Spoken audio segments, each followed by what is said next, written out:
can just see the memo you're writing. Hey, look, in spite of all of those things, I still think it's a good idea to go work this gang.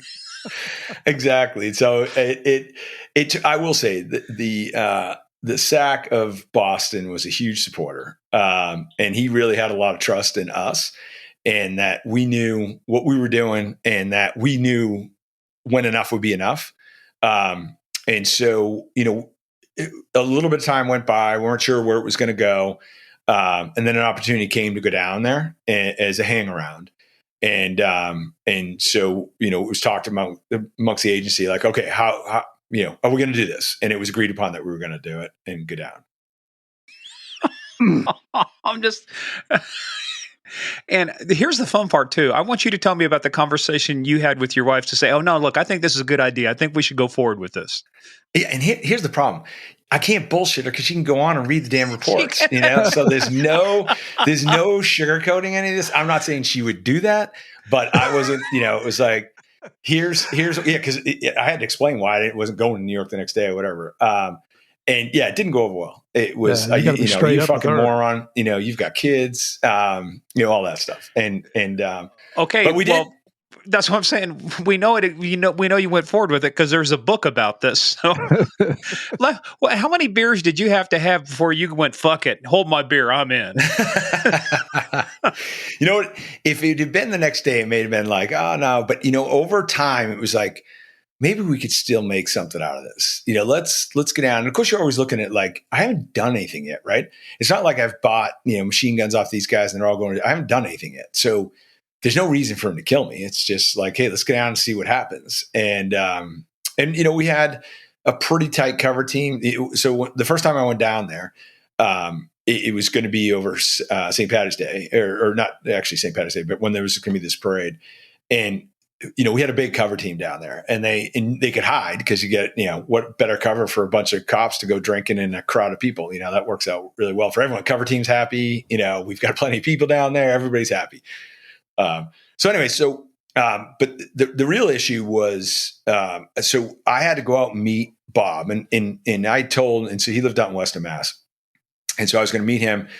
I was taking my piece of shit truck out there, and then we were jumping his go down. And so then it ended up switching over to bikes, but when I met at I told the cover team, like, listen, I don't need anybody up here. I've dealt with Bob a bunch of times. Like, I'll just meet you guys in New York. And so they could get a head start and get down there. I show up at Bob's, and Bob had some close calls. And it all of a sudden dawned on me, after what happened with with Billy, and I really think with Billy, it was an eye opener to him. Like, he thought he was in deep shit because he had brought Billy down there in the first place, and that, one more screw up and it was coming back on him. And so I think with me, it was like, all right, I got to figure out what this guy's about. And I didn't mention the first party I went to, there was an opportunity, to simulate using drugs. And it's a risky thing because if anyone, and people always ask, how do you do it? And I don't share, you guys know, but I don't share the technique. But the bottom line is, if you're staring at somebody, you're going to know that they're simulating. And I always say to folks, like, if you're in a bar, the three of us in a bar and we're drinking beers and my beer's half gone, you didn't see the liquid cross my lips and go into my gut. You're just assuming that I drank it. And it's the same thing. If you're in a casual environment, not a test environment, it's pretty easy to do that and get away with it. It adds a little bit of credibility, like, this guy can't be a cop, he's using drugs or what have you. So that had happened at that first party. And I was a firm believer. I very rarely did that. But with this group, I was like, all right, this will give me some street cred with them. But I was going to pick and choose. And I had already had part of my backstory. It was like, listen, my old lady, she had a friend of hers OD. So like, I'm very, rarely do I do it, but when I do it, that kind of thing. Anyhow, show up at his house, and he meets me at the house, and he's got this set of brass knuckles on, but it's like brass knuckles, but it has a blade that sticks out like 6 inches, maybe not 6, maybe between 4 and 6 inches out. Well, so guys are bad with to every guy that's 6 inches, right? So yeah, yeah, exactly. So he's got this thing on, and he meets me at the door, and he's like, before we go anywhere, come on in here. So we go in, and he's like, and I crashed at his place before, whatever. I'd never been anywhere but the first floor. But he's like, come on up to my room. And so I'm like, All right. And also, his old lady and his kid weren't there, which is rare. And so go up there, get in the room, and he said, before we go anywhere, we're each doing a line. So I'm like, oh, fuck. And I don't have a gun on me because prospects hang around. Nobody can, carry a gun. And I don't have a cover team. So we're there. And so he pours out two honking lines of Coke on a desk, and he's got a monitor, a computer on the desk as well, and a couple other things on there. So he, chops it up half-assed. He's got his line. He does his line, and he's enjoying all that. Then he hands me the straw, and it's like, oh, fuck, man, there's no way. And all I'm thinking is I'm just going to punch this motherfucker in the face and run down the stairs and get the hell out of there, because there's just no way. There's no way this is going to work. But he's got this monitor, and it's like this old piece of shit computer on his desk. And so I'm like, to him, I'm like, dude, this shit's all lumpy, man. Give me a card. So he's got a card on it. This is like a desk, but there's a dresser, like a higher dresser to the right. So he gives me a card, and so I chop it up, and as I'm doing it, I'm bringing it close to the edge, which makes it a little bit easier. And then as we're standing there and he's staring at me, the computer starts doing this fucking weird swirly whatever, and he starts cursing. He's like, motherfucker, and he's smacking the computer, because obviously this has happened before, whatever the hell it was doing. But as he does that, I go and do my simulation, and as he turns back, it's gone, and he's like, that's it, we're good to go, blah blah. And it was like, holy shit, by the great. And again, it was dumb luck. This computer doesn't fuck up and he loses his attention, and there will be plenty of other dumb luck stories that make this one look like nothing. But good for you. It was a Windows machine, because if it had been a Mac, you'd been screwed, because they don't do that kind of shit. Macs just work. yeah, exactly. So anyways, you can thank Bill Gates for saving your ass on that one, pal. Yeah, exactly. And lucky for me, he's a cheap prick. So the fact that he put out a big line should have been a telltale sign to me right there. This isn't going to go well. Because then on the way down, I'm driving his car, and he's got a CD, case, and he's putting out, he's half-assed, like, hey, bro, you want some of this? Of course, these are minuscule lines, like maybe like freaking 2 kernels. And I'm like, no, man, I'm driving. I'm good. He didn't give a fuck. He didn't want me to take it. He was like, you proved what you had to prove. Now it's my Coke. I need enough to get me through the weekend. That's that. So we blaze down there, and we get down there pretty late, and we show up at Roblox's house. And Roblox at the time was the Sergeant at Arms for the Pagan Long Island chapter. This guy is a biker's biker. He drank a little bit, very rarely he would drink, but he would have a couple beers here and there. Never saw him do a drug at all.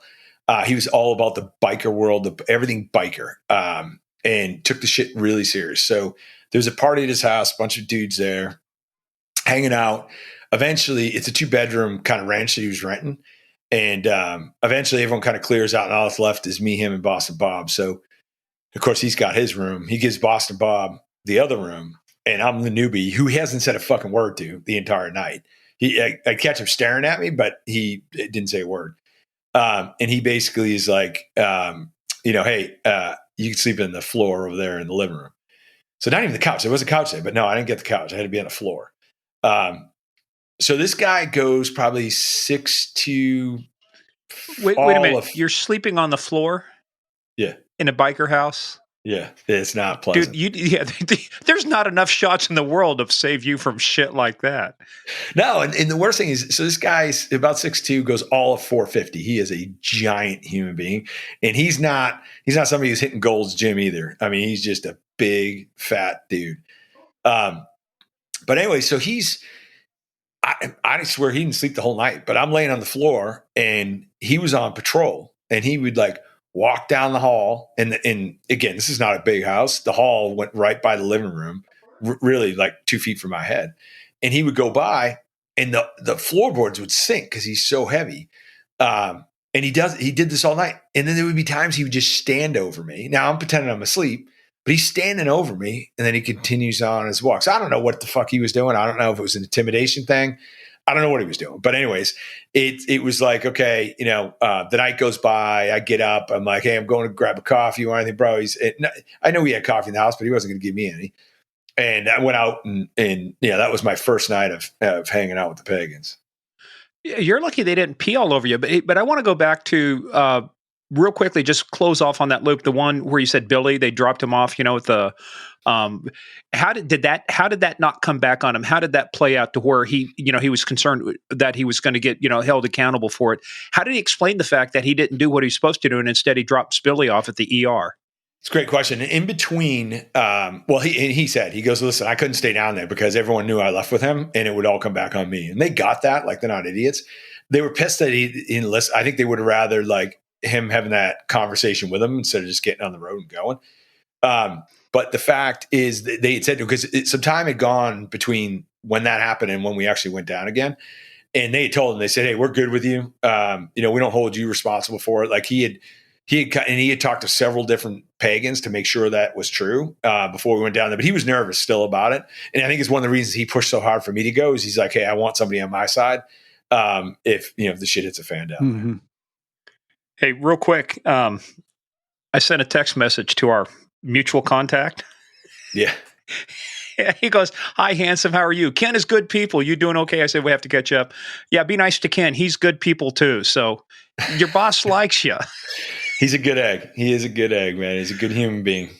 Just fun stuff. But yeah, so how far, from a time perspective, how far are you into this now? Has this been a month? Has this been a week? Has this been, where are you at? We're closing in on a couple months now at this point because, we had all the stuff with the Devil's Disciples, all the stuff back and forth. We're going, we're not going, whatever. So But after 2 months, what do you have? What do you have that you could take to court and charge somebody with? Not a whole lot. So are you getting any heat? The reason I'm asking, are you getting any heat from your supervisors or the brass going, are we making a case here? What's going on? Or did they realize this takes time? No, they were good. And they knew like the introductions and the interaction was increasing. And so they knew it was on the right path. And for the first half of this investigation, the management was in 100% support and were terrific. It goes south when the case gets reassigned later on. But no, at this phase of it, it's all about, hey, let's do this, stay safe, that kind of thing. So no, nothing but support.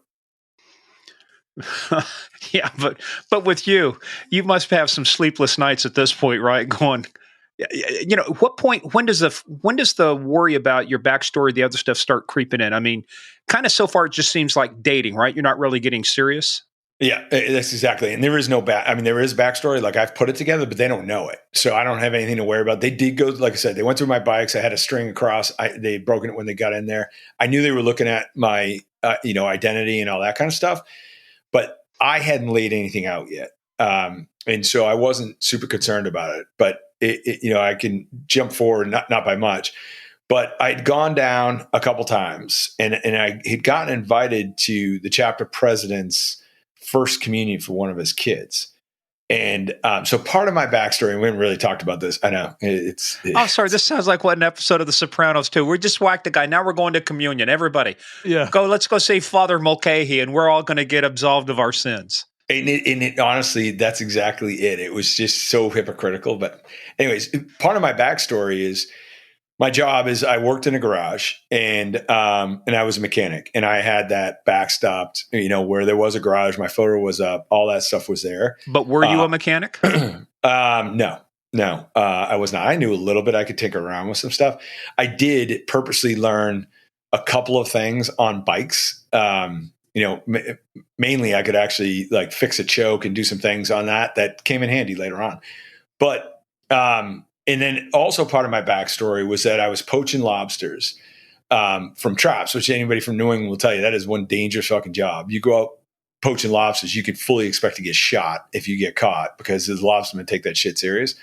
But it was a criminal act, right? So it was like, hey, yeah, I do criminal stuff. And then also I was doing some collections for my boss who was, he's loaning money out and I would do collections for him. So that was my backstory. And I already told you about my felony convictions and so forth. So heading down there. And the fact you couldn't get insurance because of all of your damn.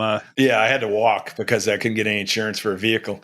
So I'm heading down. So I get invited down to this thing. So again, I'm a lobsterman, right? I'm stealing lobsters. So I was like, hey, I'm going to bring down a dozen lobsters to this event. And then a buddy of mine who actually, I couldn't tell you how to open a fucking lobster trap, but I had caught lobsters like diving, like I could catch them, but I never like did any trap work. But anyways, this buddy of mine was a lobsterman, had said, hey, you can hypnotize lobsters. And I'm like, what are you talking about? So I'm thinking like with one of these watches, you're going back and forth. But no, if you look rub into them, my eyes. yeah, exactly. You get them to tell you anything. But you rub behind their eyes and it puts them into like this hypnotic state. And you can actually get them to do headstands, like the Maine lobsters, one with big claws. And you can get them to do headstands and they'll stay in that state for a fair amount of time. And then they eventually won't and they'll tip over. But so I practice. I'm sorry. I got to fact check this one. Go ahead and do it. Go ahead and do it. On top of everything else, you're a magician. If you buy the lobsters and the beer, I'll come over and hypnotize them. But so you can get them in this catatonic state. So we head down there with lobsters, and I get a couple of them doing headstands on the bar, and that was it. I was a lobsterman. You could have told every pagan in the world that this guy wouldn't even know how to open a lobster to eat it because I don't like lobster. And they wouldn't have believed you. They're like, nope, that guy is a lobsterman just because I could freaking stack them up on a bar. So anyways, so we're down at this event and at some point, JR pulls me out and says, hey, let's talk out in the front lawn. And he's got Roadblock with him. So JR is the chapter president, Roadblock's Sergeant Arms. And he's like, hey, are you interested in doing this thing? And I'm not playing hard to get. I'm like, yeah, I'm thinking about it, but I also, got a lot going on and, I don't want to be like, yeah, let me do it. And so they're like, hey, we'd love to have you. We really need you. Here's what's going on down here. They were outnumbered by the Hells Angels. They needed more folks. And the promise was that you'd have to come down here and start with this chapter, but then we'd break it off and start a chapter up in Boston. You could, be the guy to do that. Or one of those guys. So anyhow, I eventually agree. Well, they call the national vice president because they got to get his green light. And they explained to him the whole thing. And they'd already had a conversation with him. I learned later, but he green lights it. And so that was it. They're like, okay, you want to start right now? I'm like, not really. They're like, all right, we'll start your prospecting phase tomorrow. And so I ultimately had to move to Long Island and start my prospecting phase with Pagan. So that was it. We were off to the races. Here I am now, a prospect. And it's all because of your ability to hypnotize lobsters. That and open a water line on a frozen hot water heater. Again, it comes down. I'm sorry, I just don't have the respect I had for gangs anymore. If that's all it takes to get into an outlaw motorcycle gang, man. Listen, that's it. That's all it takes. But you know what? It honestly is. It goes back to what I was saying before. It's your backstory. It's what you're bringing to the table and how real are you in it. And like, coming in and saying, hey, yeah, I'm a gun dealer, okay. Yeah. You're the new guy. Nobody's ever met you before in Alice and you traffic in guns. Yeah, probably not. But if you steal lobsters, like, hey, you're a criminal, and we use some of the collections and stuff in street theater later on. That was important in this case. So yeah, so after the races, but now the case is going to be moving down to New York, and ultimately I'm going to have to live in New York and going through my prospecting phase. And we're trying to make it so we could go back and forth. But one of the first events I went to, there was some other club members there, and this one other club member, White Bear, whose picture's in the book, he was walking around and he saw my bike in Boston Bob's bike, and they were registered in Mass. And he's like, who the fuck is here from Mass? And this is freaking like 400 bikers there. And he happened to pick out these two tags. And so they told him, and he's like, fuck that. They want to be pagans. They need to live down here, and they need to be registered. Everything needs to be down here. So that ended, any hope of being able to go back and forth. So ultimately packed up, moved to New York and started my prospecting phase. How big of a drive was that in terms of hours? I mean, because miles doesn't really make a difference when you're in that area, right? It's all about how many hours does it take you to get there? How long of a trip would that have been? I mean, it depends, but roughly 4 hours it would take you. But on a bike, that's a long time. Although comparatively speaking, later on when you hear about some mandatories, it's not. But yeah, so it's a bit. You're not going home for dinner. You're living down there, and more importantly, they're keeping tabs on you because you're going to be living right near them. And now as a prospect, you're beholden to them any minute they call you. So as a prospect, just get a little bit into that. So before as you become a prospect, you have to go in, you have to fill out this application, and then they ask you 8 million questions, and then they want to see your driver's license. They want to see if if your father is dead, then they want a death certificate. Like, they check your shit, and they tell you there's a polygraph coming. There's all sorts of different things that are tied to it. And so you go through that process. They ask you if you've, right on the application, have you been convicted of felony and for what? And so I shared that with them, what I was telling you already, and that becomes crucial because I get locked up later on, and it becomes crucial to my my backstory, and hoping that you can listen. Anybody can say anything, right? But if like what happened to me happens, then you better have that stuff squared away because it's going to come out, and they're going to be able to see it or not. Well, especially if a cop stops you and runs their name, they'll run you through NCIC, the National Crime Information Center, and then run you through III, the Interstate Identification Index, and that's where they start seeing your criminal history, your criminal records. And so, some cop, if they get a hold of your ID, your felony is for beating up a cop. Yeah. And so, it's going to be out of order, but it aligns with this. So I ultimately get arrested in the middle of the case, and it was not by design. There had been a whole lot of stuff going on, and there was a lot of gang activity. We actually had heated up the area because there was a bunch of guys with explosives, weapons, and we were not in control of what was happening. So there's a lot of we brought some gang unit cops out and heated the area up. Ultimately, I left the clubhouse, and everything had quieted down, and I was hungry. I had a gun on me. Did not want to leave it in the clubhouse so one of these idiots pick it up and shoot a cop. I did not want to walk down the street with it for fear of getting jacked up by a cop and having a gun on me because I am a convicted felon. So I went over to my truck and I opened the back door and slid it in. And when I slid it into the road, I put it in the map holder, behind the seat, the front seat. And as soon as I did it, you get that feeling like, oh, I just fucked up. Well, I jump out of the truck. I put a poncho on top of it. I jump out of the truck, shut the door and lock it. And as soon as I do, a unmarked unit comes flying up, pro me out. What'd you put in the truck? Like, they knew I had done something, but they didn't know what it was. And so they're like, hey, what'd you put in there? I'm like, because there's 15 pagans across the street there. And I'm like, go fuck yourselves. I'm not fucking telling you a thing. I didn't do anything. They're like, we know you put something in the truck, open the truck. I'm like, I'm not opening the fucking truck, get a search warrant. And so like we're going back and forth. So there's a tall cop and a short cop. And so the tall cop's looking, and it's dark, and he's looking in the truck, and he can't see shit. And I know he can't see shit because I know where I put the gun. And then there's so now they have me sitting in a snowbank.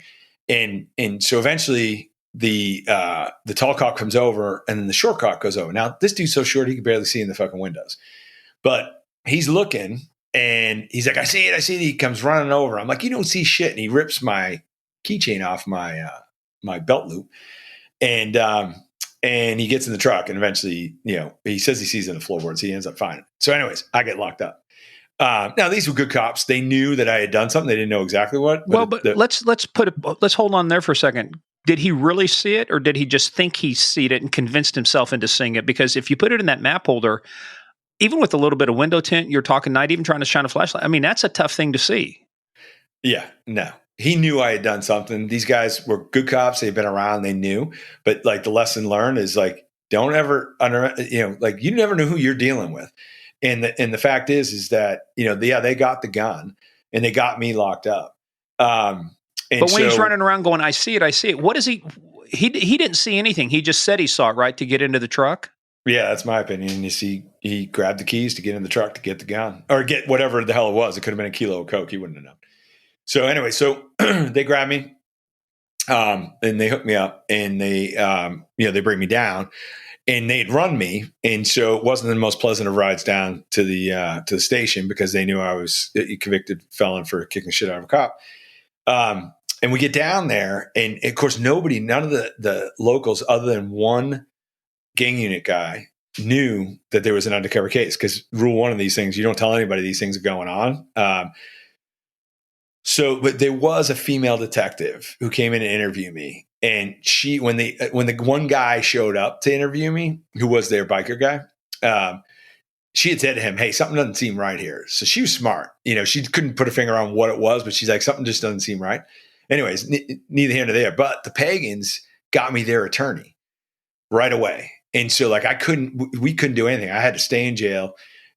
This guy got discovery. And so if I hadn't had police reports and all this stuff to back this stuff up, I would have been smoked. If they were like, there's no felony conviction or there's no reports, like all that shit got turned over to my defense attorney, and the case got basically it was going through the court process, which also lit the fuse. Like, we're not going to be able to let this go to trial. And at some point, like technically the Pagans have a rule that if you get indicted on a case, or if you get arrested on a case, you are suspended from the club until that case is done.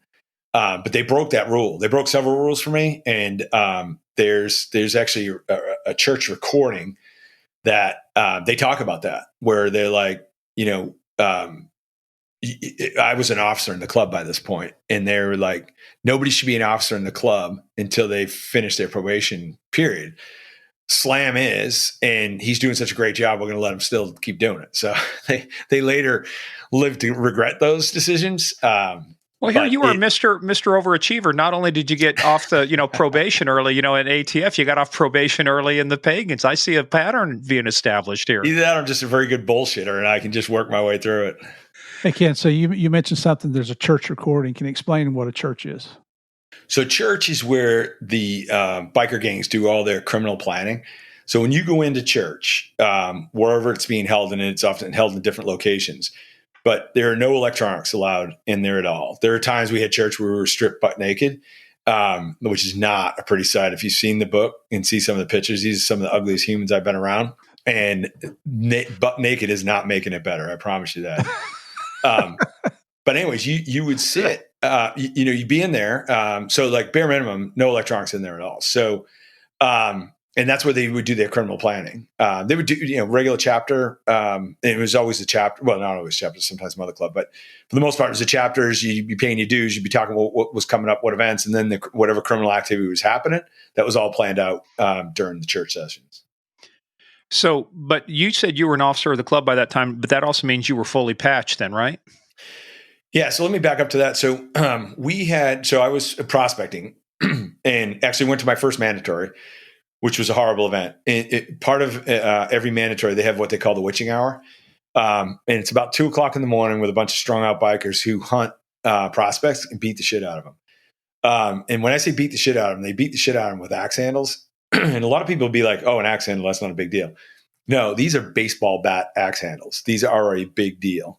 And they hurt like hell when they hit you. You can kill somebody. They damn near do more than once during this case. But anyway, so my sponsor and really my chapter didn't do shit to protect me 99% of the time. Like there was days I wasn't allowed to sleep. There was days I didn't eat. But the one thing my sponsor did, and good sponsors they would try to hide their prospects out during the witching hour. And so they did. And so I was able to avoid the witching hour when I was in my first mandatory out in Youngstown. On the way back from there was this whole weird deal where we were fueling up right before. So you got to refuel the bikes every 2 hours. So every 2 hours, you're going to stop to get at least fuel. So we fuel up before we're going. And I was on the phone. And so I had an old lady who was there part of the time. But what it always allowed me to do is it would allow me to call her and be like, hey, I'm on my way. I'll be there in a couple hours. And she could pass that on to the cover team. So like, it wouldn't be me reaching out to the cover team, which is always problematic. So I hit her up and said, hey, on our way, just tell them to go. See him back. And at the end of this, I knew I was going to be able to, I said I was going out poaching for lobsters. So I knew I was going to go to New York with them and then head north. So right before we're leaving, Roadblock comes over and he's standing right in my face, and which he had never really done before, especially when I was on the phone. So get off, and he's like, hey, change your plans. You're coming back to New York. And I'm like, why? He's like, it doesn't matter why, prospect, just be back in New York. And we're riding in a pack. There's like 100 of us. And so, I'm like, all right, so now I have no way to reach anybody. I can't go call. That's going to look fucked up. And your cover team, even with your cover team, they're not around you, right? I mean, you're kind of out there dangling on your own. Yeah, I have no wire. There's no nothing. So they don't know. But I told them, I just got done telling them, I'll meet them in New York. I don't need them to follow me. Because I listen, they were, and they used to refer to themselves. They were the body recovery team. They didn't know where I was half the time. They sure as hell didn't know what was going on any of the times. And so, anyway, so we're heading back, and this gets weirder. Every 2 hours we stop, they're less engaging with me. Now I'm a prospect, and they treat you like shit, but they still would like talk to you. And we're finally in the middle of freaking mountains in Pennsylvania, and it's now just getting dark. And we gone in to eat, and we're refueled, and they had Boston Bob, I skipped past this, but Boston Bob and I almost got cleaned out. He ran off into the woods and crashed. We almost got cleaned out by a Mercedes coming around a corner on our way down to get ready to go to this mandatory. And the best thing that ever happened to him, because his bike got trashed. His leg was all fucked up. And so they like let him sit in the car on the ride out there. Meanwhile, I was riding for 12 hours straight, out to Youngstown. And let people know exactly what's it like to ride. Were you on a Triumph, or what were you riding? No, I was on an electric glide, and that was chosen by choice. But generally, you had to have a Harley. And it's not like, here's what I learned. I learned it on the way out to Youngstown. I didn't think it was possible to fall asleep in a motorcycle and actually stay upright. And it 1000%. It happened to me more than once. And it happened to me. It didn't happen to me. It happened to people who were with me as I was riding, that were out cold, like sound asleep. So I'll tell you, just on the way out there, it had gone, went from a rainstorm. It's the middle of the night. We were going through the mountains. It's freezing cold. It's pitch black. And I was exhausted because I had left Boston at like 8 a.m. and now we're at like 4 a.m, 3 a.m, whatever it was. Going along, and I literally fell asleep. And it was so memorable for me that I remembered having a dream that I was climbing a tree and picking a leaf off this tree. Like I could see the veins of a leaf on the backside of it. Like that was in my dream. I remember that as clear as day. And the bikers always, when they run in packs, they'll always have at least one follow-on vehicle, most of the times two. And one of those will have the guns and drugs in it, and the other one's just following behind. And they had seen that I had fallen asleep and was starting to drift off to the side of the road. And so they leaned on the horn, and I ultimately woke up and realized that, holy shit, like I just fell asleep on a motorcycle. It was How brutal. Far of a distance did you go like that? Who knows? I have no friggin' idea. Long enough to dream. I mean, maybe it's a second. I don't know. But it was long enough to have that full dream and to get over onto the side of the road there. And before they ended up leaning on the horn and stopping it. So I went to college late 70s, early 80s. And before the Iranian Revolution, we actually had Iranian students there. They were okay. But one of the guys had got some Chevy, wagon, van, shaggin' wagon. Thought they just initially had cruise control on there, thought it meant autopilot. He hops in the back of the vehicle to make a drink or whatever. That vehicle actually goes straight for about 3 miles before it because it's Western Kansas. The roads it goes straight for about 3 miles before it goes off into a ditch and rolls. But he goes, "Oh, I thought it was autopilot. I did not know." So I was riding Chapter President. They have that in Iran. Yeah, I was riding on the Long Island Expressway. Chapter President was asleep for at least 5 miles, like sound asleep. And he was straight as an arrow. The only thing that varied was his speed. It was crazy. And he'd start slowing down, then he'd kind of half wake up and speed up, and then he'd be out cold again. It was crazy. But anyways. Jeez. So long story short, coming back, all of a sudden we're at this rest area, and they're like, hey, they brought Boston Bob outside and they wanted to talk to him. And I was like, fuck this. Nobody's been talking to me. And so I walked out to try to join the group that was talking. And they're like, hey, prospect, get the fuck over there by the bikes. So I'm over there, and I remember calling and saying to the female agent, like, hey, something ain't right here. And she's like, get on your bike and get out of there. I'm like, no, they're talking about me because you can see them in a pack and looking over. Something's fucked up. I don't know. They figured this out or whatever. But this goes back to what we were talking about at the beginning about your backstory. And so and she's like, just get out of there. I'm like, no, I'm going to ride this out. I'm going to see what's going to happen here. So I get summons over, and like I said, there's a whole bunch of them. They're in this circle by the woods outside of the in the rest area, but up by the woods. And so you can't see them from the road. It's now got dark.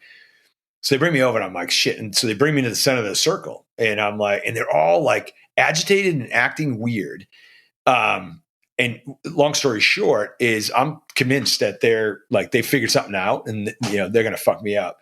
And it turns out that the night before, and there was some commotion at the mandatory, the night before the national vice president had tried a coup, Didn't work. They beat the fuck out of him, threw him out of the club. But then what had happened is everybody he vouched for got thrown out of the club. And he had vouched for me because when they had called about me prospecting, he had said, yeah, I gave the green light. So they said, anybody he gave the green light to is fucking out. So basically what they were telling me is that me and Bob, we got kicked out of the club. So I was like, shit, I'm kicked out of the club. And at first I was like, all right, shit, they're not going to kill me. This is good. And then I was freaking pissed off because I'm like, I just went through a goddamn mandatory and all this shit. Now I get kicked out for something that had nothing to do with it. If I fuck up, fine. But I didn't.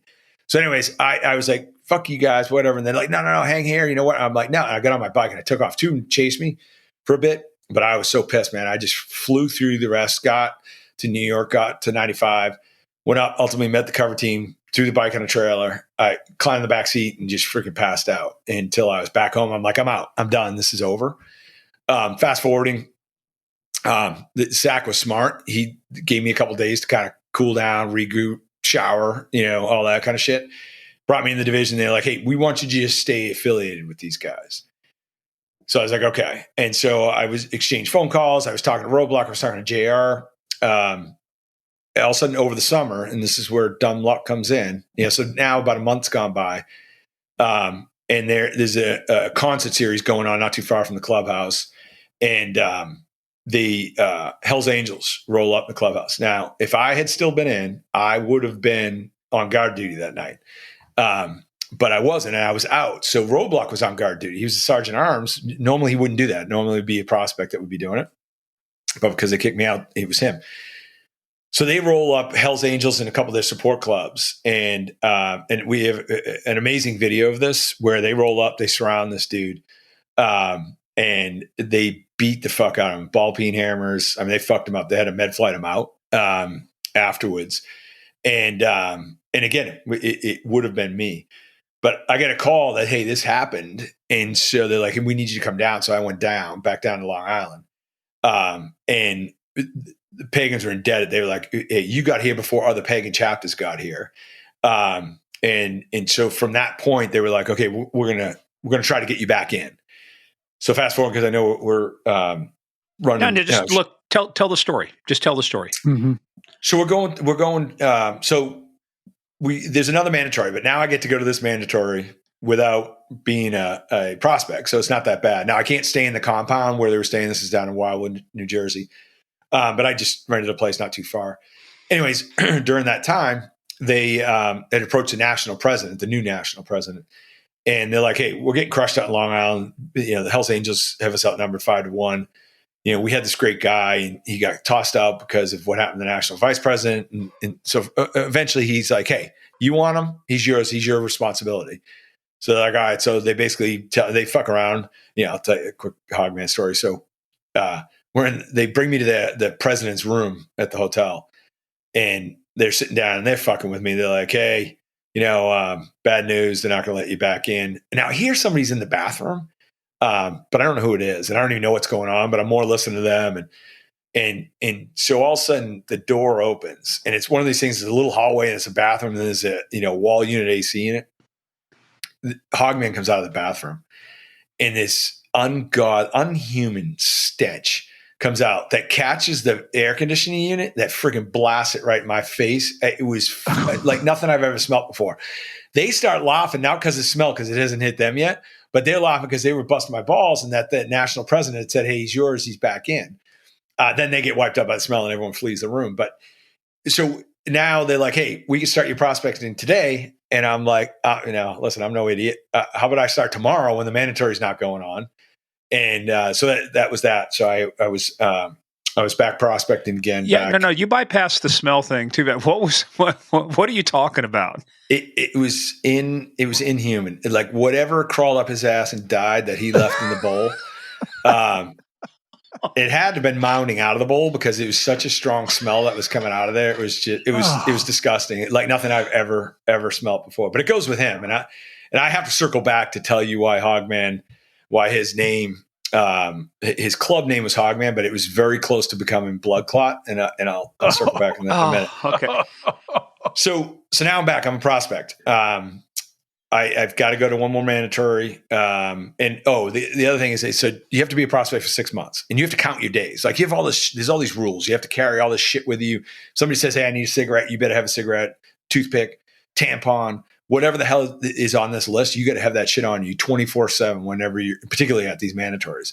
But there are tricks of the trade too. You don't bring Marlboros with you because every frigging dickhead's going to want a Marlboro. You bring the generic cigarettes that nobody likes smoking, so they don't bother you too much. But you go through this ritual, and if you're around other club members, there's rules. Keep your hands down by your side, because they have guards, and their guards are just looking to crack a prospect in the head with an axe handle because he put a hand inside of a jacket or what have you. So I'm going through this. I'm going through the prospecting phase the second time, and now it's like 6 more months. So I'd already done a couple. You don't months. Get credit for time served, so to speak. Nothing. Got to start from at zero. They said they actually felt bad about it. They're like, "Hey, we feel bad, But I'm like, "This sucks, man. I didn't do anything wrong." And they're like, but I'm pleading with a bunch of morons. And it was that close that whether they could get me back into the club. So I think they were like, "Hey, we're just happy we got you back." Prospecting is prospecting.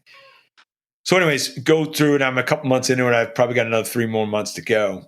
And so, I going to church. And sometimes as a prospect, they would let you into church. Most of the time you'd be in for part of the time, but you'd have to be out for the other part, and you post guard outside of wherever they were holding church.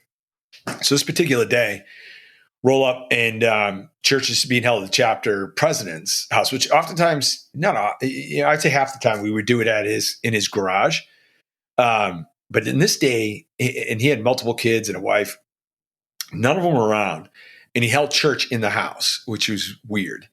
And I was in there for the bulk of it. And whatever documents they go through or create during church will be taken outside and burned afterwards. So there's nothing that's left behind.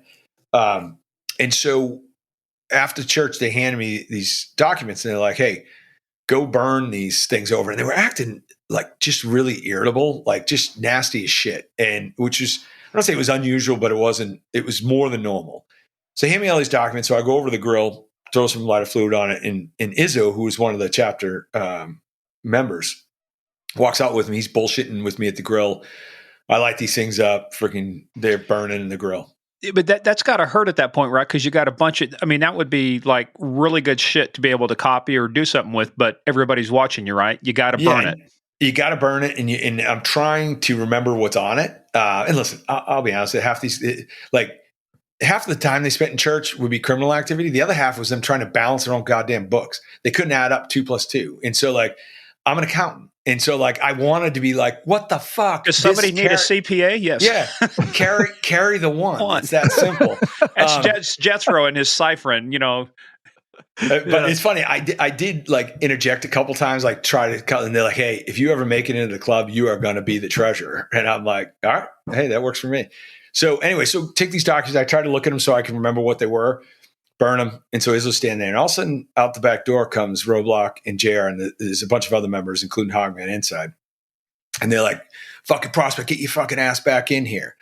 Which, again, usually when it was chapter stuff, they wouldn't necessarily call you prospect. It was just a little bit lower key, whereas you were mandatory. Everything was like, you're the scum of the earth.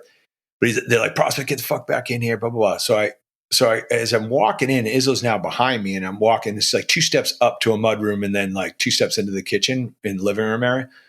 And so I take the 2 steps up, and I realize Izzo's right behind me. And as I'm standing in the mud room, I could feel his breath. He's that close to me from behind, and I could see his right hand, and he's got a gun in his right hand. He didn't have that when we were out there. He was not joking around, but he was bullshitting with me at the grill. And so I'm like, what the fuck? And so then I step into the kitchen, and then I could see the sitting area where they're holding church, and there's Hogman with a shotgun, and he's got it pointed at my head. And I'm like, fuck, I just walked into this thing. I got no wire on. I've got Izzo standing behind me. I feel his breath, and he's got a handgun in his right hand. And I got Hogman, who, you don't want anyone pointing a shotgun at you, but you sure as hell don't want Hogman pointing a shotgun at you, because the dude's as dumb as fuck, and he may just shoot you by accident, even if he wasn't intended to. But he's got the shotgun. He's got it pointed at my head. And I'm like, holy shit. And then Roblox's super irritated, and he's like, "Read this fucking thing." And it's this thing about being a rat. And I'm like, holy shit, these guys think I'm a rat, which is worse than being a cop. At least a cop, they might think twice about killing you, but a rat, they're just going to kill. And so I'm reading this thing. I couldn't tell you one word that it's saying. I'm reading the words, but it's not sinking in at all because I'm like, how the fuck am I going to get out of this? And so there was across the living room, there's a plate glass window that went out to the front yard. And I was like, no matter what the hell happens, I don't care. I'm getting through that plate glass window. The glass alone is going to kill me, but it doesn't matter because I've already got a shotgun pointed at it. But they're going to find me outside, not inside this fucking shithole. And so he's like, read it again. And he's got a knife in his hand. And then he goes and powers down the knife into the table. And they're all agitated. And I still can't figure out what the hell has gone wrong, but I'm reading this thing about being a rat. JR, I see him leave kind of down the hallway. And he comes back, but I'm not focused on him. I'm more focused on freaking Hogman and the shotgun. And and you guys been in law enforcement, man, there's nothing more intimidating than looking down the barrel of a shotgun. I mean, it's just, they're not going to miss. And the corner of my eye, I see JR throw something at my head. And I'm like, it just instinctively put up my arm to block it. It hits my arm and I end up catching it. And it's a soft patch. And so soft patch is basically the colors, but not in color form. They're on a t-shirt, but so they would wear those, periodically. But as a non-pagan, you aren't allowed to touch anything that says pagan. So when they threw the soft patch at me, what they were telling me is, hey, you are now patched in. You're one of us. So that's how the fuck I found out that I was now a full-fledged pagan. That was... Yeah, it was yanking your chain. Yeah, it was not nice. It was not a nice way to find out. Like I thought it would be some sort of celebratory, whatever. No, they damn near heavy stroke out. And then if you survive that, then you get to find Steve, you know what this? So we did an episode with a guy named Stephen Metelsky up in Canada, and he was working organized crime. And they've got video of the mob making a made man out of a dude. But these fuckers are in velour running suits, jogging suits, in a Motel 8 in a bedroom. It's kind of like, hey, you doing okay? Yeah, I do. You just be good to the family who do this. Hey, where's the buffet? I mean, that was, we thought it was going to be suit and tie, and mysterious stuff. It's more like, no, hey, we drove all the way up here. We got to eat before we go. So yeah, you're in the club. Let's go. Yeah. No, you think you're going to take a blood oath. They want to go to the buffet. Where's the buffet? How much is a Super Save at a Boca, honey? We got to get out of here. So I would have preferred that. So let me ask you this. We had a prior episode with a guy talked about shit in his pants. Did you have to clean out your shorts? I'll tell you what, I don't know how I did. Like I was so focused. I would have been fine if I had shit in my pants. I just naturally didn't for whatever reason. But there were so many things going on in those few seconds that what did I get myself into and why, Yeah. We were kind of joking about that, but realistically, what is going through your head at that point? You see the shotgun, you've got, you're screwed if that's what they're going to do, right? There's no way out. What is going through your mind? Is those behind me? My whole focus was getting out that plate glass window. Honestly, that's all I was focused on. Like I said, I read that document twice. And I couldn't tell you really what it was saying. It was basically saying this is what we're going to do to rats. But I couldn't tell you in depth what it meant. Yeah. But everybody said, but for you, it's just like your whole thing is your exit strategy at that point, right? How am I getting out of here? I'm getting out of here. They're not going to find my body in this place. If they get me, they're still going to find me out front. So when you're in this position, does your family go through your mind? Oh, hell yeah. Like, you've left them. Now you're leaving them behind, and there was more than one occasion where that, crossed in as like, why, because this thing has a horrible effect on your family. And I didn't fully appreciate it until I came out because my wife kept a lot of it because she dealt with a lot of that stuff herself, to her credit. But when you come out, you hear all the stories and, put it this way. And I've said this a million times, like, if you're trying to improve your marriage, don't go undercover for 2 years. It's not going to help. Well, and when you would occasionally, now before you went undercover, you're coaching a kid's soccer team, right? Hockey team. And so when you occasionally get to go home, now you're looking and smelling like a scumbag coming into a quiet community, residential community. You want to go see your kids play sports, and all the other parents are like, "What in the hell?" Yeah, you got this shit back. Like, I will tell you one upside of this. I got an opportunity to come home. It was going to be for less than 24 hours, but I came ripping in the neighborhood, and it was a nice, quiet neighborhood, and the bike was really loud. And my oldest had her first boyfriend, so like just started dating the kid. Like, oh, this is 48 going to hours. go well. Hey, meet my dad. Yeah, it just like 48 hours before they.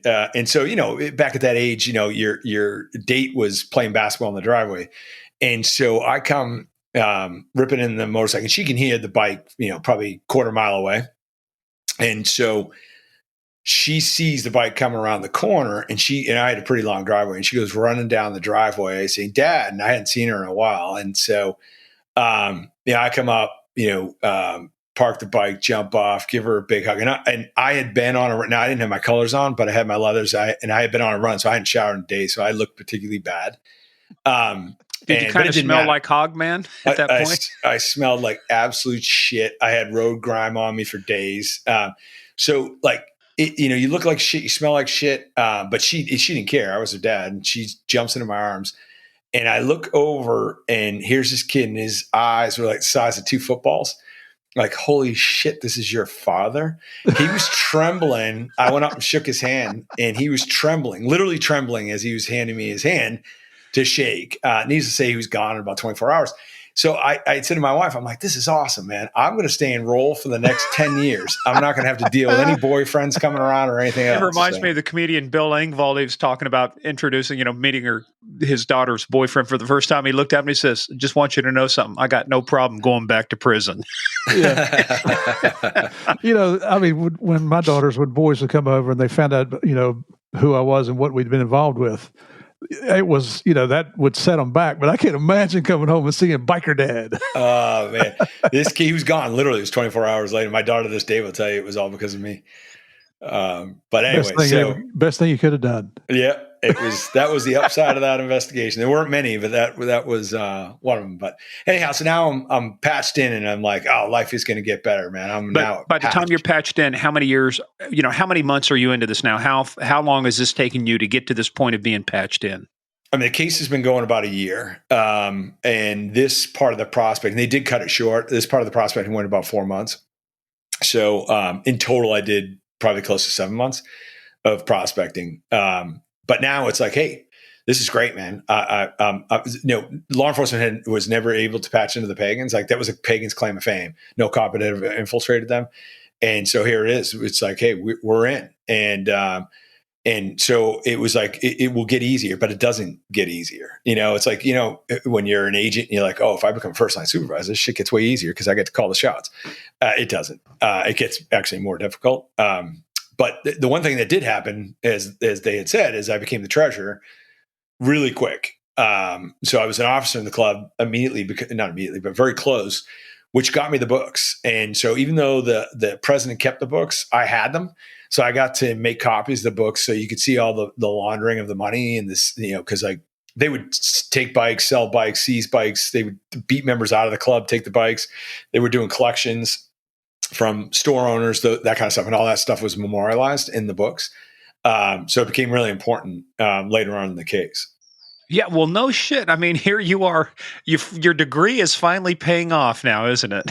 That's right, because I have an actual chance of understanding what the hell these ledgers. And the bad guys, they put a fox right in the hen house with them. Oh my God.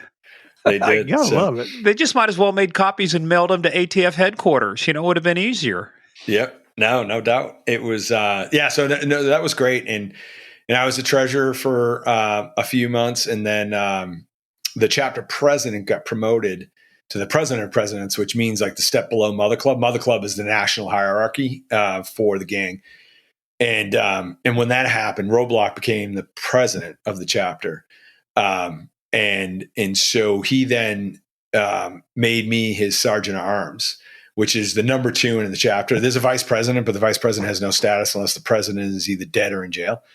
And the sergeant at arms is the number 2. Plus, sergeant at arms knows where all the weapons are, the explosives, all that stuff. Like, it all falls under your purview, and you deal with all the discipline and everything else.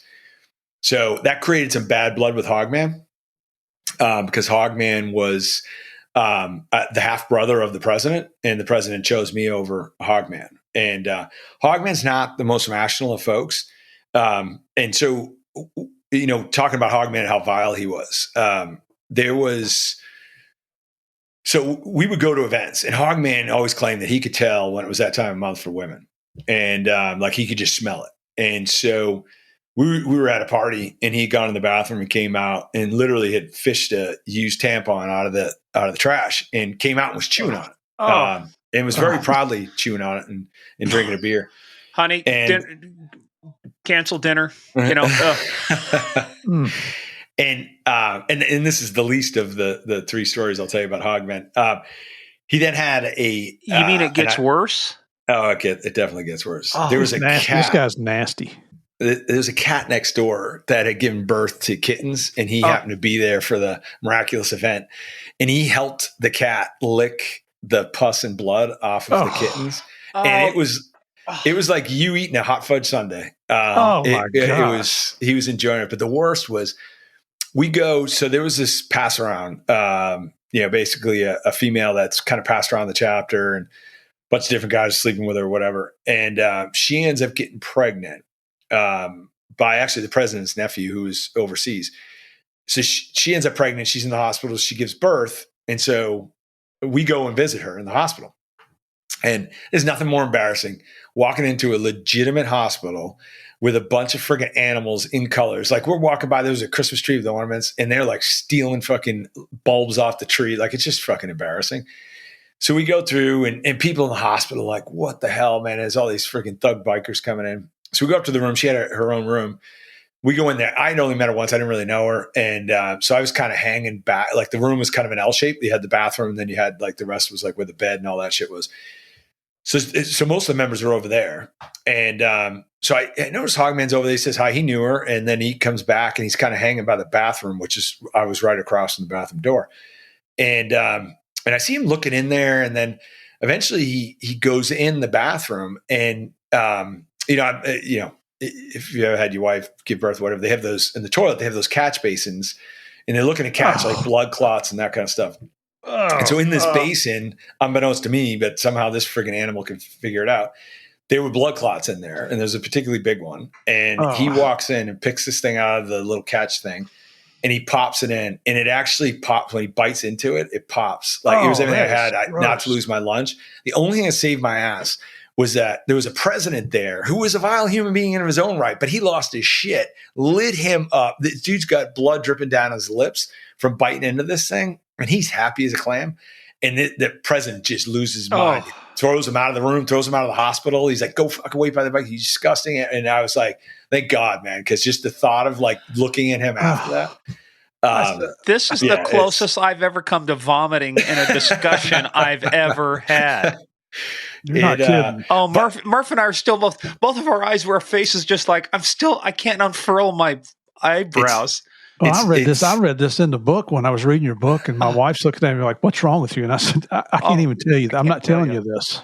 It was so and I mean, for folks who don't realize this, when bikers greet each other, and when I do my presentation to law enforcement, I have a slide of this of me and Hogman in a parking lot, but bikers greet each other by kissing each other. And so there's a picture of me kissing Hogman. I'm like, for God and country, because there's no effing way that's what you want to be doing with this kind of animal. Why do they kiss each other? It's just it's a biker thing. It's just a friendship. There's nothing like on the lips. On the lips, yeah. Some will do like cheek. It depends on how well you know somebody, but generally chapter members are closer. Brothers. You're going to kiss them on the lips. So. Yeah, I know it probably took you a couple of days to wash the road. How many hours did you spend in the bathroom brushing your teeth? See, I just kind of blocked it out. I blocked a lot of shit out during that time. The book brought it all back for me, but that and listening to recordings and stuff like that. Well, let's talk a little bit about that, because let's kind of talk about how this whole thing ends. So, how long are you into this, and how do you know? This is a question we've asked a lot of folks who've done the UC investigations. At some point, it's like, I'm not sure when the point is, but at some point you go, yeah, it's now. So what brought this whole thing to an end to where you had to conclude it, right? Was it an event? Was it just a feeling, or was it management decision? How did you bring this to an end? So the multiple things that factored in. So I mentioned I got arrested. Well, I actually spent some time in jail before, like ATF. That my bail was originally set for $50,000 because I had a felony conviction, and ATF was like, well, we can't come up with 50 grand. I'm like, you fuckers are going to leave me in here? Get a bondsman. It's 10%. It's $5,000. Well, luckily, because I did have a job at that garage, the judge lowered it, and guess who posted my bond? Pagans. Pagans got me out, not ATF. So now I think ATF would have, but the Pagans were more deliberate. But they didn't. But I will tell you, I was sitting. It was that psycho son of a bitch who didn't want to bond you out, was it? Yeah, 100%. And I got to tell you that story. But when I was in the cell that first night, and I'm looking over at the freaking shitter, and there's like pubic hair and blood on. I'm like, man, I got a nice house, I got a nice family. What the hell am I doing here? And that also lit a fuse. It was like, you cannot. In New York, they cannot fraudulently indict a case, one that they know is not true. And so the fuse is burning. And so we know that's and they were going to continue the case to do whatever, but like, it was not going to go on forever. And then we, fast forwarded to, I was buying crack cocaine off of Hogman and his supplier. And so his supplier comes over one night, and Hogman was always armed when we did these transactions. But during that, after that was over and his supplier had left, he had said to me, he's like, hey, Tracy and I need your help. We ripped a drug dealer a ways back. We buried him, and the property's been sold. We got to move the body, and we need you to help us dig it up, move the body. We're going to bury it on Tracy's property. And so that created a whole lot of frigging turmoil in the investigation, because you had people like, hey, we can't do this. Morally, we can't do it. And, there's a dead person there. Now, my argument was like, he's not going to be any more dead. Well, yeah, he's dead. It doesn't get much worse than that at this point. Yeah. Right. But not everyone shared that. And then there was a big group that felt like they were trying. So this is all up in the Catskills in the middle of the winter. And so there was a big portion of ATF that felt this was them luring me up there to dig my own grave and kill me. And they were going to have no part of that. And so there was a lot of friction that this one part of the. Did you believe that was the case, or did you? I didn't know, man. Honestly, it's like as you go through this, you get you're always watching for things, and then of course, like the stupidest of things. Oh, the guy's got lint in his shirt. You're like, oh, hey, what does that mean? Like you're super paranoid. Focused. Yeah, focused. And so. Like the littlest of things in killing somebody in moving their body in the middle of the winter up in the Catskills. Well, that's going to take you forever to dig in that frozen ground anyway. So I'll tell you what, I learned something. If you need to bury somebody in the middle of winter in the Catskills, I can tell you how to dig a grave, because these guys, they treated the ground with salt and it worked. Like you can dig a grave in the middle, and it was freezing freaking cold up there. So you can treat the ground and do it. And we did it. So long story short is, we went up there and we were told not to talk about it with anybody else in the chapter. Hogman jumps in my truck. He's got a gun on him, which was not that unusual. We drive up to the Catskills. By this point, Tracy's the president of the Catskills. We meet him at his house. We go out and we dig the grave, and he had a big, it wasn't, he rented the house, but it was a big shithole of a house, and it had a big piece of property. So we go out there, and he had already treated the ground with salt, and we had gone out there and dug the grave. It took a while. We had a pick and a shovel and whatever. But if you had a satellite image of this, it would be comical, because Hogman had beat the fuck out of RB when they threw him out of club the week before. He kicked him so hard, he shattered his foot in 5 places. So he's in a chair with a walking boot. And I've got the shovel, and Tracy's got the pick. And we're in this hole digging this grave. And if you watched it from a satellite view, I wouldn't turn my back on him. And so it was like we were like dancing, because he'd move this way and I moved that way. Like there's no fucking way I was turning my back and watch him put this pick in the back of my skull. And so we do this it seems like for 4 hours. It wasn't, but we dig the grave. Done. We're out, but we had to wait for it to get dark to go get the body and then bring it back and bury it. And so these guys go get high. And eventually it ends up being dark. Actually, funny side story is we drive Tracy because he had to drop off his taxes. So. Only in a cop story can you be talking about digging up a body and say, hey, oh, there's a funny side story that goes with this too. Yeah. Hey, the guy actually went and paid his taxes. Go figure. Really? Yeah. We drove him there so he could drive. Now he's getting a fucking refund. So that's why. But anyways, so it's dark. And so now we're heading out, and Tracy's got a gun on him. So it's like, all right, the dude's dead. why do you need a gun? And we're in the middle of fucking, when you go to the Catskills in February, there ain't nobody there. All right. There's just like the cover team could be nowhere near because you could see it because there's just nothing going on up there. It's pitch black. It was the one time in this case that ATF demanded that I wear a wire. And so it was basically a cell phone wire, and the fucking thing didn't work. At one point it quit out and started making all these fucking noises. I told him if it happens again, you're going to find a snowbank because I ain't going to carry it. But anyways, bottom line is, so it gets dark enough. And so the plan was Hogman was going to drive my truck and we would get the body, and Tracy and I would go in his truck. We would go in and get the body, throw it in the back of my truck, and then he would just immediately take off, and we would go a different direction. We meet back at Tracy's, and then we bury the body. So we pull up, Tracy jumps out, darts in the woods, and I had fucked up my knee, so I wasn't moving as good as I probably should have been. But I did have a 44 on me. But he was gone. I knew he was armed. So he goes in the woods, and I'm like, hey bro. And he's like, over here. And so I'm moving, but I'm keeping trees between me because I'm like, this is the perfect place to smoke me, is out in the middle of these fucking woods. Cause there's 0 people around. And so I can't see him, but I can hear his voice. And so I'm moving, keeping a tree between me and him. And eventually, and there was a pretty good moon. It wasn't a full moon or anything, but it was a pretty good moon out. Eventually he gets to a clearing, and he is, and they told me like, hey, this body, they cut off the hands and the feet. They had fed, there's hog farms up there. And so they had fed the hands and the feet to the hog farm. So I see him in the clearing. I can see he doesn't have the gun in his hand. So I'm like, okay, so I come walking to him. And he's like, hey, I dug it up earlier, but there it is. It's wrapped in tarps. And so we picked this thing up. It freaking stinks like shit. We got it over our heads and we're going to the woods, and we're going up this incline, and all this fucking bodily fluids and shit come leaking out all over me, man. It fucking reeked. But like, you hold on to these fucking bony arms or whatever. And I didn't know exactly how long this dude had been dead or not. So anyways, we go, get back to the road, throw it in the truck. And there's actually a video. You can see it of it going in the back of the undercover truck. Who's taking the video? So it's just set in the truck. It was like a permanent video that was running. Okay. And so it's just going out the back, the back windshield, and you can see the body get tossed in, and then Hogman, boom, he's gone. And then Tracy and I get in and we meet him back, and then we finish burying. And even then, when we're burying the body, I'm like, shit, I got to be careful because they could just lay me on top of this thing and throw some extra dirt on. So we do that.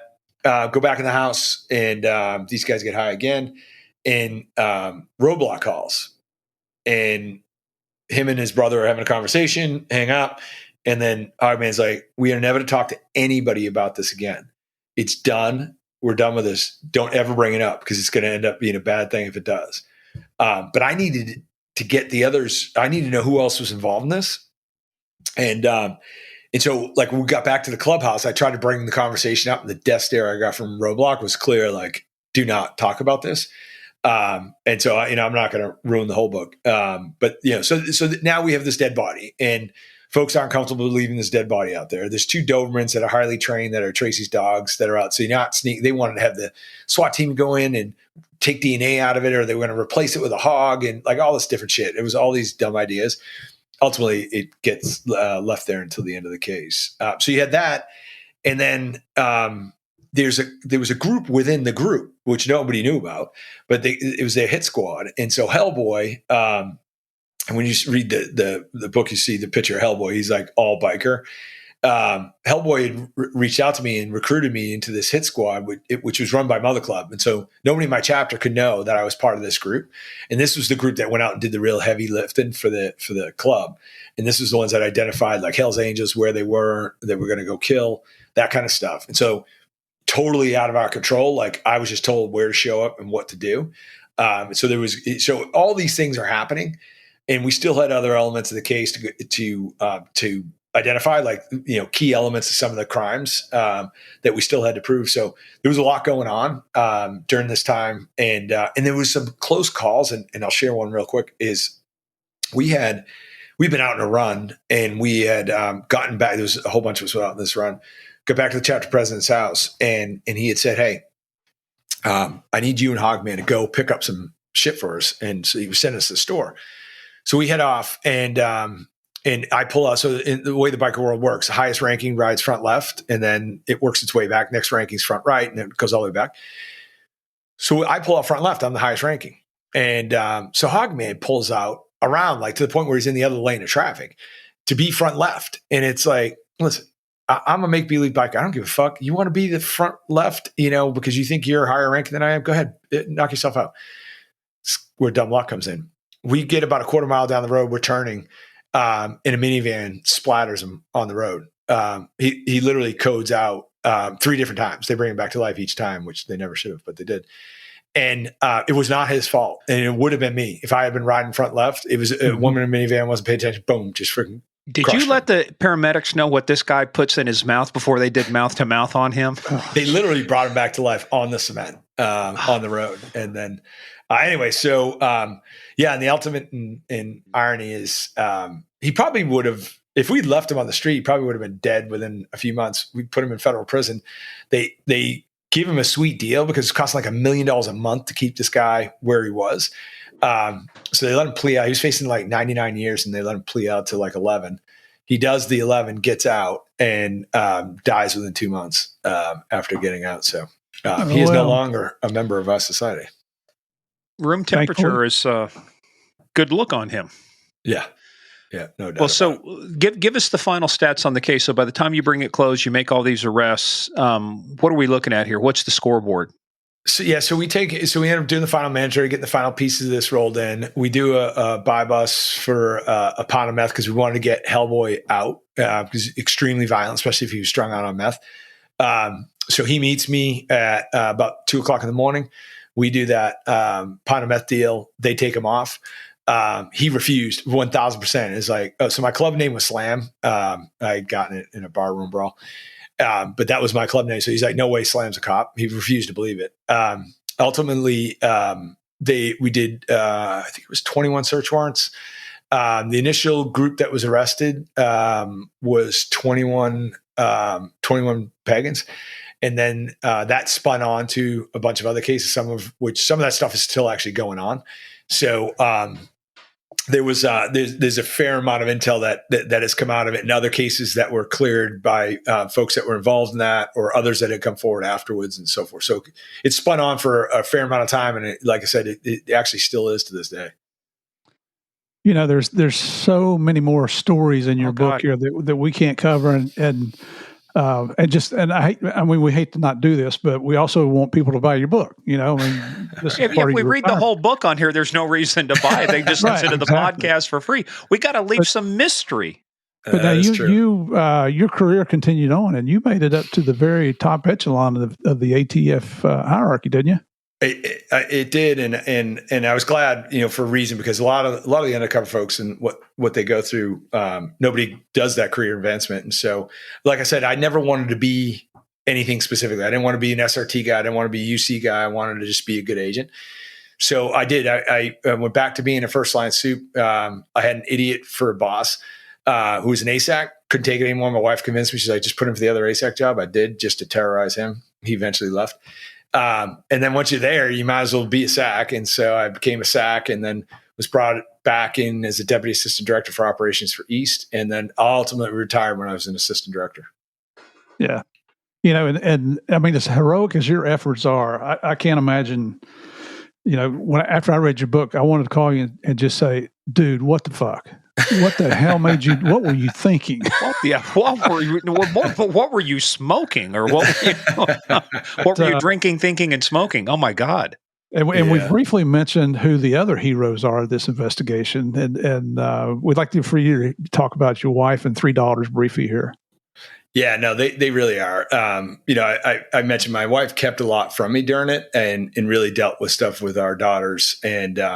But they were great. They are the single reason I wrote this book. I really had, I had done some stuff with Dateline in 2020, but that was related to murder for hires that I was doing. This was a story I was going to keep to myself, really. But they were adamant that the story needed to be told, and so I agreed to do it. And they've enjoyed it. They're glad that I did. And kind of cool. My youngest is now an ATF agent, and I got to present her with my badge at her graduation from the academy. So that was pretty neat. That was a That is cool. That is cool. I got chill bumps when you said that. Yeah, my wife and I both got to do that presentation. But they are the true heroes, to your point. My wife went through a lot. She did a lot to keep the family moving forward. And she was an active agent at the time. So, not an easy feat. And with teenage daughters, they needed a lot and they put up with a lot. And it's 2 years that I can never give back to them, but I've tried ever since. Mm-hmm. Absolutely. I mean, and that's, we bring heroes in on every show, and we don't give enough credit to the family who suffers as much, if not more, than what you suffer. Yeah. When we talk to Jay Bird, when we talk to Joe Pistone, when we talk to a lot of these folks, it's like the military families or even law enforcement families. It's what they go through for us to be able to do our jobs, or our spouses to be able to do their jobs. Yeah. So, man, I'm sitting here.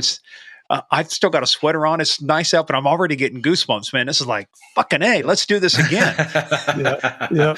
If we could all go back a few years, right? We're all living vicariously through the young people that are out there doing it now. We're living vicariously through stories like yours, going, man, hey, but I got to tell you though, or I got to ask you though, it's more like when you cleaned up. You have a different look to you now, and you men. I want because we were joking about here when we started because Murph's follically challenged. I'm blessed, and I was thinking follically challenged. But it's like, but you got a chrome dome there, but you said that was by choice, and part of this was because of this freaking investigation and the long hair, right? I had a long, I was in LA, I had a long hair, ponytail, the whole 9 yards. And then it cut my hair. But then when I was doing this case, I was like, you know what, I'm going to shave my head and have a long goatee. And I had a long goatee. But I kind of liked the whole shaved head thing. It was so much easier than having hair. And so I've never gone back I still shave my head every day. So I'm glad I didn't go back. I did keep the long goatee for a bit.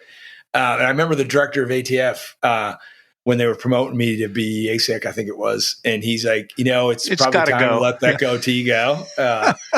So I did. We had a little trimming off ceremony, and that was that.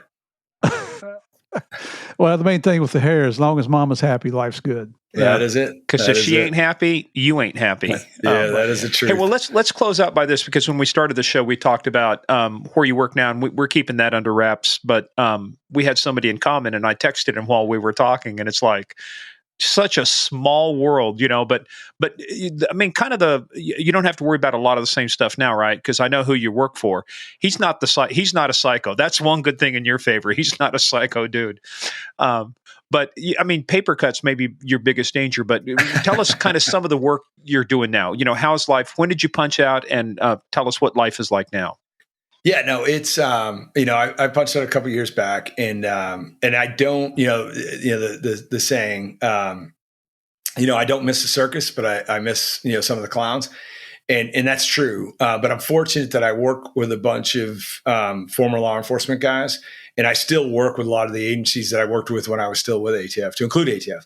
And I enjoy that work. It's different than what I was doing. But let's face it, when you're at the assistant director, you're not on the street anymore. And that's, that's the part that I loved. And I said at the beginning of the show is when the game's over for me and I'm like going into like quasi retirement, I'm going to go work for some DA somewhere part-time, $10 an hour, just doing investigations. Cause it's truly what I love doing. Yeah. When you sit around and hear these stories and you still get excited about it, we all know we chose the right career path. Yeah. No, I agree. And let's kind of close out with this, though, too, because I want to ask just about life. We've been very circumspect about not mentioning the area of the country you live in, or what you're doing or where you're at. How real is the threat to you still to this day? It's there. They put 2 contracts out on me when I came out, and actively try to make one of those happen.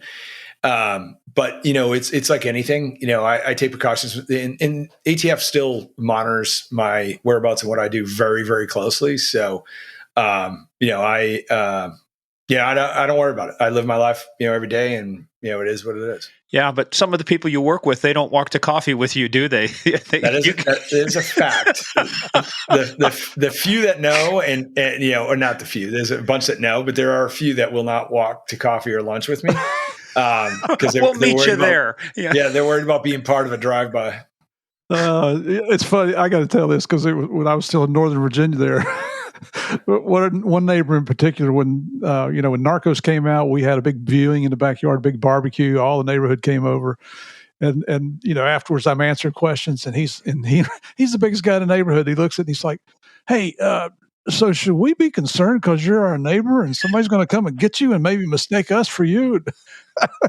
But he was serious. I'm telling you, I get that all the time. Like, "Hey, should I be concerned about what?" I'm like, "I met you 10 minutes ago. Like, no, you shouldn't be concerned." Like, they don't go kill the guy who met the biker 10 years later for 5 minutes. It's like, geez.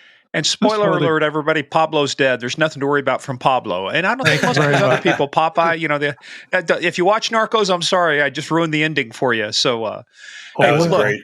Great look, man, show. this is great. We got to have you back because there was not enough time. We went about 30 minutes past. Even Murph we try to stay to a clock, as much as possible. But he texted me. I said, "Hey, look, this is too good. Let's just keep going." So. And there's just so much. I mean, for our listeners, you got to get this book. It's Riding with Evil. And where'd that name come from? So just quick side story. So my middle daughter is a writer and was an English communications major in college. And so the book was originally named Slam after my club name, and the publisher didn't like it. They're like, "Oh, if you Google it, it comes up to like wrestling." And they're like, that's no good. And so they gave me like 10 names to pick from. They all sucked. And so I was talking to my daughter, and so she came up with that name, and everybody loved it. And so that's how we landed on it. So my daughter Shannon named the book. I love it. So Riding with Evil, taking down the notorious Pagan motorcycle gang. Do you have a website where people can buy this, or go to Amazon? Where will we find it? It's on Amazon, and HarperCollins is the publisher book producer. So the publisher. Yeah. So we'll have a link to it. We'll put you on. We'll feature you on our book page. We'll list it there. People, we'll have a link to it. We'll make it easy to find. So easy that even an FBI agent could order the book. That's how easy this is. Second joke. Or Greg C. could probably find it. I don't know if he could read it or not. You might have to help him with that, Ken. They do have an audio version for him. There you go. and a coloring book with big crayons. All right. Well, hey, look, we unfortunately got to bring this to a close, but we got to do this again. So we'll have to dive into a couple other stories. But as we end this is me saluting you. Thanks, guys. I really appreciate it. You did the Lord's work, man.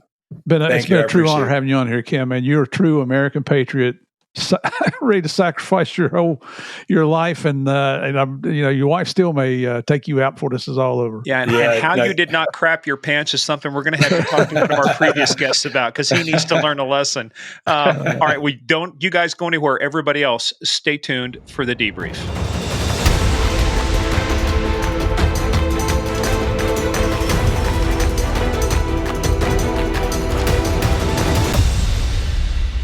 What? You're right. Not only what was this guy thinking, what were you smoking? Were you drug tested? I mean, what the hell were you doing, Ken Croke? Oh my God. Not only that, but like when he got patched or, got thrown the shirt with the Pagan colors on there, he thought he was going to be whacked. Yeah. He thought, this is it. There's that plate glass window. I'm going out that front window. They're going to find me outside, not inside.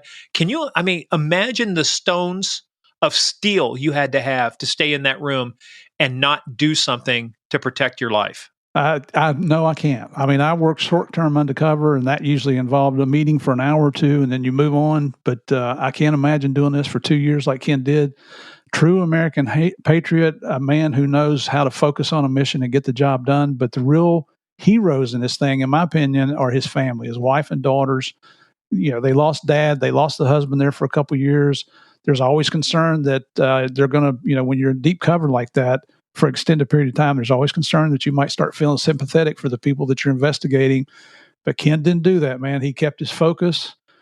Just imagine if you were on his soccer team, you were a parent that his kids were on the same soccer team, and here he comes rolling up. It's like, baby, I'm sorry. No. The better part was the girl, one of his daughters who had a boyfriend, lasted like one date. Hey, Howard, what are you doing? Yeah, baby. And as a father of daughters, maybe that's not such a bad idea after all. Ken does rent out on weekends to do father-daughter introductions, to boyfriends. He puts on his biker gear and goes out, and that's his side business now. So no, he actually, and the funny part too is we got to talking.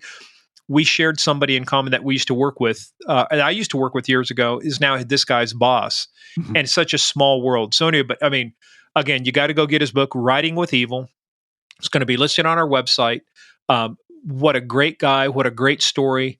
And I'm surprised you were able to read it, Murph. Did Connie read it to you, or did you actually do all of this yourself? Well, he does have pictures in there, so I looked at pictures a lot. And a lot of good pictures, too. Right. Yeah. Right. Well, if you guys enjoyed this episode, head on over to Apple, Spotify, hit those 5 stars. It's magic. We don't know what it is. It's David Blaine, David Copperfield. And go, speaking to David Blaine, just go to YouTube and look up David Blaine, Harrison Ford magic trick. That one will blow your mind. Anyway, that's how mind-blowing these episodes are. Head on over to Game of Crimes podcast for more. I can't get it out. For more information about the show, including the link to Ken's book. You got to go look that up. We're at Game of Crimes on Twitter, Game of Crimes podcast on Facebook and the Instagram. Also, Game of Crimes fan page. Just head on over there, hit up our favorite Mafia queen, Sandy Salvato. Answer a couple questions. Just get close. Just get into the inner sanctum. That's where we share additional information that doesn't make it out onto the podcast. And also, guess what? Patreon. Patreon.com/Game of Crimes. We just got through, like I said, recording episodes. It was a couple of weird ones, stories this month, but we have a lot of good stuff. We have more content, I think, officially on Patreon than we do on our free podcast side, and it is worth it. Absolutely. And just one more time, Ken, thank you for coming on here. Thank you for what you've done for our country, brother. It was an honor to have you on Game of Crimes.